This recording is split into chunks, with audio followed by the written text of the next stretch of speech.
So, now we will begin our discussion on a very useful idea, which is something called as the continuity equation. And students who are familiar with other areas of engineering, such as fluid mechanics, etc., might have come across this term. And the idea is very similar, which is to draw out a complete budget or a complete balance of charge and mass, and make sure that we consider all processes that influence charge and mass, and establish some understanding of the behavior of the device. So, to start with, I think a figure here might be very useful, which is we always looked at this big picture, okay, wherein we considered a volume of a semiconductor, and we wanted to have a count or a measure of the number of electrons per unit volume inside this element of interest. Okay. So, let us say that the element of interest has a cross section A, and that anything that is of interest is only happening in one direction. It is in one dimension, which is the dimension x. Okay. And inside this volume we had many mechanisms which could change the population of n and p. So, we had processes that are called as generation mechanisms, which created electron hole pairs. Okay. We had mechanisms of recombination which annihilated electron hole pairs, and we discussed these mechanisms. And we also discussed mechanisms which result in current, which is your drift and diffusion current. So, you have currents coming in to this region and currents going out of this region. So, specifically we will define a little volume element to have these values. So, let us say this boundary is x, this boundary is x plus dx, okay, and it has got an area of cross section A, and the current coming in is the J at x, and the current that is going out is the J at x plus dx.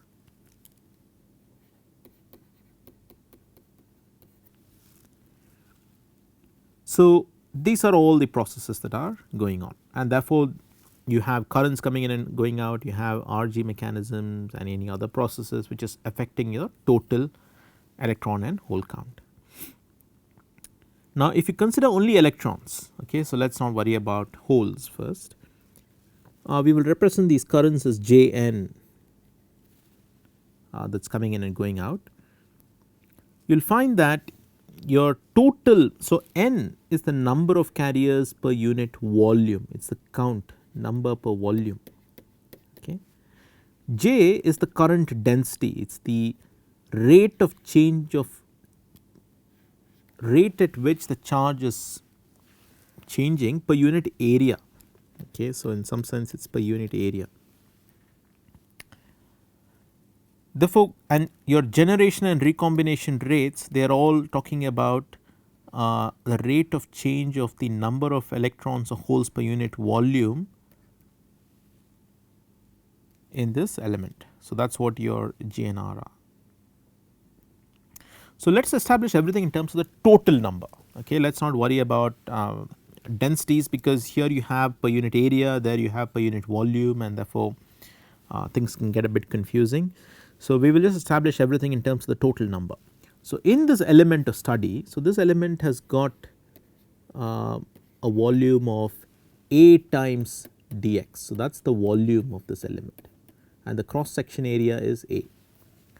So, dN by dt A dx is the total count of the total rate of change of electrons in this volume, that is equal to, that is dependent on all the current that is coming in minus the current that is going out, plus all the generation mechanisms minus the recombination mechanisms. So, the current that is coming in brings in electrons in, the current that is going out takes electrons out, the generation mechanisms increases the electron population, and the recombination mechanism destroys the electron population. So, since these are currents and n is a number, we are not talking about the charge, it is a number, right, and these are currents which have already got the parameter charge embedded in it. So, we are going to divide that by the charge of the electron, which is minus q, in order to get this in terms of a total number. So, this is the number of electrons, that is what we are talking about here. And similarly, we can write a similar expression for holes, okay, but the only thing is the charge of the holes is a positive quantity. Okay. So, this is a very useful equation, okay, it is a complete balance of everything that is going on, and it is something called as your continuity equation. So, now we are going to work with these equations and bring them to a form that is much more usable. Okay. So, first let us look at what is j n minus j at x minus j at x plus dx. So, let us first only worry about the electrons. Okay.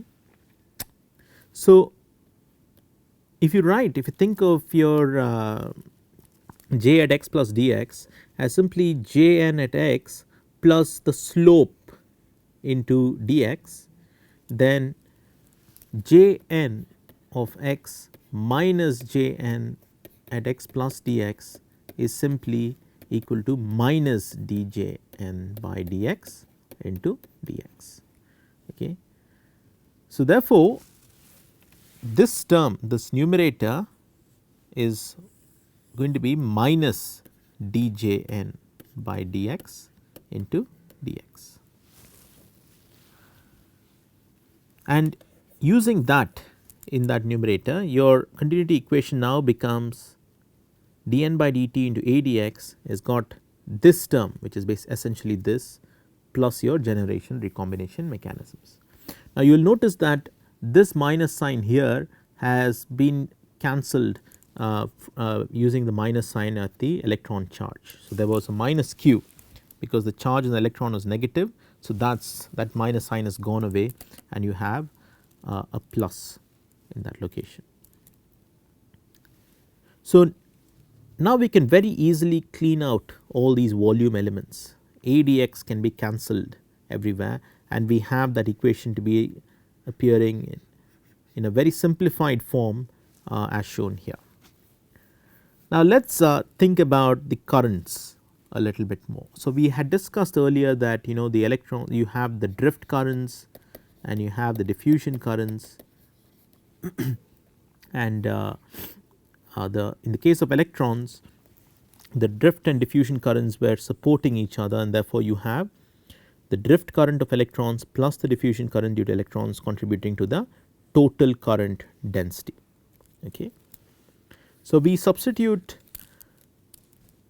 for Jn using this term, but what we need is the rate at the variation in Jn with x. So, dJn by dx into 1 by q.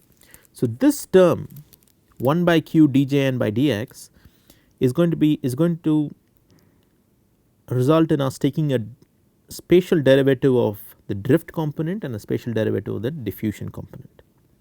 So, let us say that n, so the spatial derivative of the drift component is going to have two possible variations, two possible elements that could be varying in space, that is basically your n and the electric field. So, you have dE by dx and you also have dN by dx. So, that is the drift contribution, and the diffusion contribution simply leads to your d square n by dx square appearing because of a second derivative on the concentration gradient.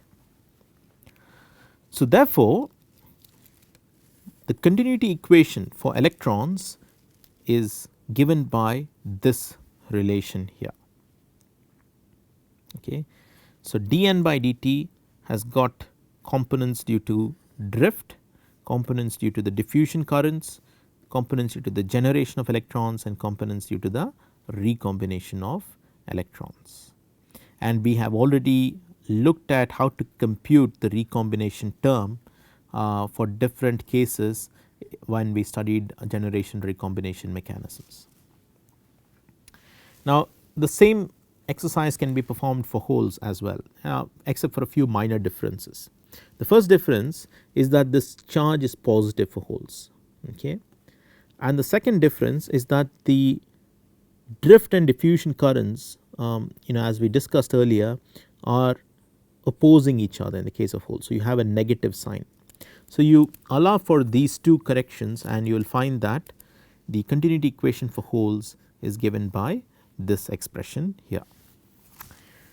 So, now we can run through some exercises. Okay. So, we will take the continuity equation, which is a very useful expression because it is telling us the dynamics, which is giving us a description on the dynamics of the electron and hole population in any given volume, and we will use it for a special case. Okay. And the special case is that let us only worry about the continuity equation for minority carriers with low level injection, and we are interested in the special case because this is something we will be using later down the line.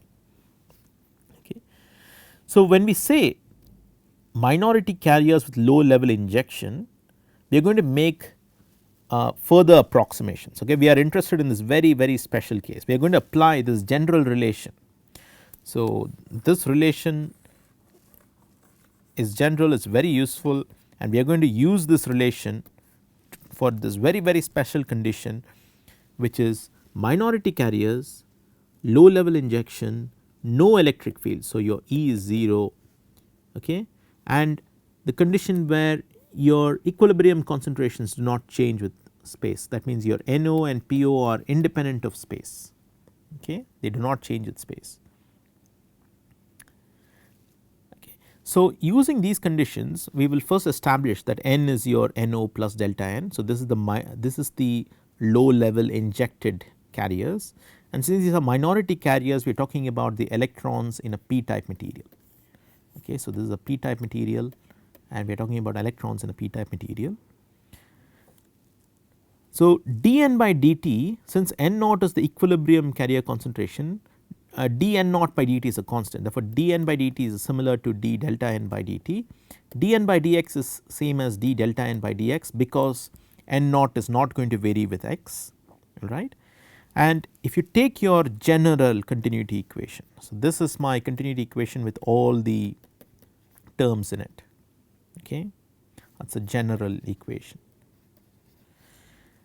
And we are going to apply all these approximations and all these conditions that we have. So, my dN by dt becomes d delta n by dt, my electric field is 0, therefore, I get a 0 here, okay, and I get a 0 here as well. My diffusion current component does exist, but the n can be replaced with delta n simply because of this relation. And I have some generation mechanism, and my recombination is the recombination of minority carriers which is given by this term. So, if you remember the RG mechanisms, when we studied it, we solved for a very special case, okay, which was the recombination rate for electrons in a p type material, and we had found that that recombination rate was delta n by tau n. Okay.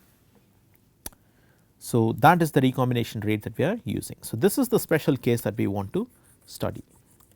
So, now we have a new continuity equation which is essentially got only these terms. So, there is no electric field, okay, and there is we are looking at minority carriers with low level injection. So, let us see what this continuity equation tells us, how do we solve for different conditions. We will just go through several examples. So, example 1. So, let us say we are at steady state and there is no light being thrown on the semiconductor. So, this is my continuity equation, okay.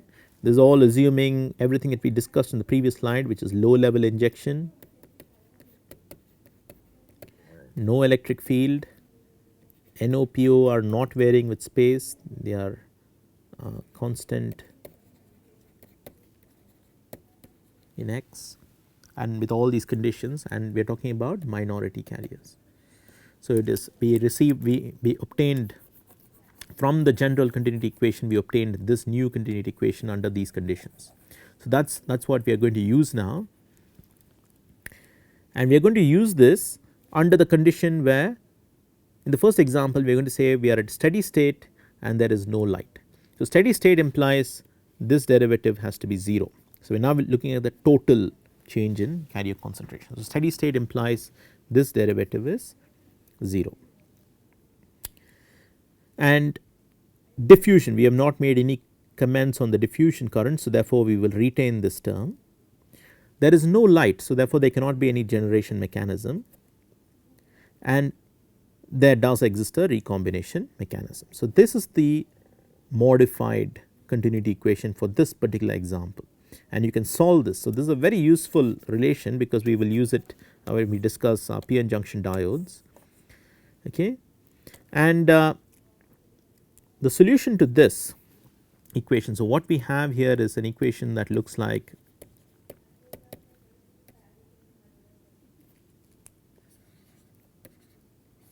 this, and this is a differential equation that we have solved several times before. You know, we looked at these differential equations when we looked at the case of particle in a box in quantum mechanics, for example, okay. And the general solution takes up this form, okay. You got a e to the power minus, so suppose this was some parameter a, say some parameter y, then it would the general solution would have been x by square root of y plus b into e to the power x by square root of y, okay. So here we have this product of dn and tau n, and therefore this happens to be the general solution for this differential equation. Now this product, the square root of dn tau n, is a very useful parameter. It is something called as a diffusion length. So what is it saying? It is saying that the electrons, which are the minority carriers in a p-type material, can diffuse, they are diffusing, you have some high concentration here and they are trying to diffuse out, okay. And they are going to last for about tau n seconds, that is the time they are going to last before they recombine. So it is telling us it is giving us a measure of the spread, the diffusive spread of the electrons before the electrons have recombined. So it is a length which is called as the diffusion length of the electrons. And similarly, if you have tau p, it is the diffusion length of holes when the holes are the minority carriers, which is holes in a n type material. So this is the general equation, and it's worthwhile to remember this, and by applying different boundary conditions based on your situation you can calculate what B and A are, okay. So what this equation tells us is for this particular example delta n is spread out in space in this particular manner. So let us take another example. Let us take the example of no concentration gradient and no light, okay. So this is our general equation. If you have no concentration gradient, here is no diffusion, so that term is 0. If there is no light, your Gn is 0, but we have not made any conditions, any assumptions on whether it is steady state or not. So we will keep a time derivative there, and that is your recombination rate. So the solution to this is simply this. So you can see how the continuity equation can be used to obtain quantitative estimates of what is happening to the minority carriers in space and time for different conditions on the semiconductor. So just as another example, just to complete things, we will assume a case of steady state and no concentration gradient. So steady state implies the time derivative here is 0, no concentration gradient implies there is no diffusion, and therefore you only have generation and recombination, which means that such a situation is sustained only if delta n is the generation rate into the lifetime of these carriers. So that is essentially what so these words actually imply this quantitative result, okay. So with that we will conclude our discussion on the continuity equation, and we are now in a position wherein we can estimate the behavior of the semiconductor in equilibrium and out of equilibrium, and we will now use this knowledge as the basis for all our discussions henceforth.